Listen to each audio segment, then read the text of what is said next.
ایک دفعہ کا ذکر ہے کہ ایک دور دراز قصبے میں ایک شہزادی رہتی تھی جس کا نام مہر النساء تھا۔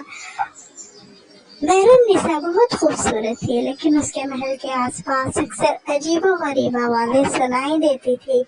محل کے نوکر ہمیشہ ڈرے ڈرے رہتے، لیکن کوئی بھی کبھی شہزادی کے سامنے اپنا خوف ظاہر نہیں کرتا تھا۔ ایک رات جب چاند اپنی پوری روشنی بکھیر رہا تھا، شہزادی اپنے محل کے باغ میں گھوم رہی تھی۔ اچانک اس نے ایک پرانی حویلی کے پاس سے دروازہ کھلتا دیکھا۔ اس حویلی کے بارے میں لوگ کہتے تھے کہ وہاں بھوتوں کا بسیرا ہے، مگر شہزادی مہر النساء بہت بہادر تھی۔ وہ کسی سے نہیں ڈرتی تھی، اس لیے اس نے فیصلہ کیا کہ وہ خود اس حویلی کا راز جان جائے گی۔ جب وہ حویلی کے قریب پہنچی تو دروازہ خود بخود کھل گیا۔ اندر جاتے ہی ایک سرد ہوا کا جھونکا آیا اور ماحول میں عجیب سی خاموشی چھا گئی۔ اندر کی دیواریں پرانی تھی اور ہر طرف مکڑی کے جالے لگے ہوئے تھے۔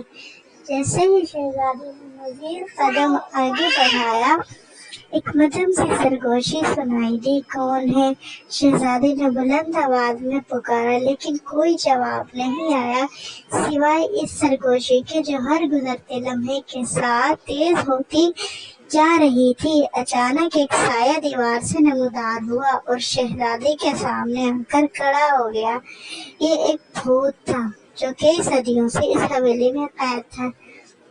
بھوت نے شہزادی کو بتایا کہ وہ کبھی اس علاقے کا ایک بہادر شہزادہ تھا، لیکن ایک ظالم جادوگرنی نے اسے اس حویلی میں قید کر دیا، اور اب وہ تب تک آزاد نہیں ہو سکتا جب تک کوئی بہادر دل اسے اس جادو سے نہ چھڑائے۔ شہزادی نے بھوت کی مدد کرنے کا ارادہ کیا اور کئی آزمائشوں سے گزری۔ آخرکار اس نے جادوگرنی کا سامنا کیا اور اپنی ذہانت اور بہادری سے اس جادوگرنی کو شکست دی۔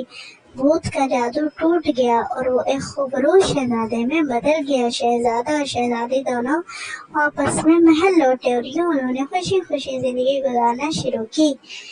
یوں ایک شہزادی اور بھوت کی یہ کہانی ہمیشہ کے لیے لوگوں میں زندہ رہ گئی۔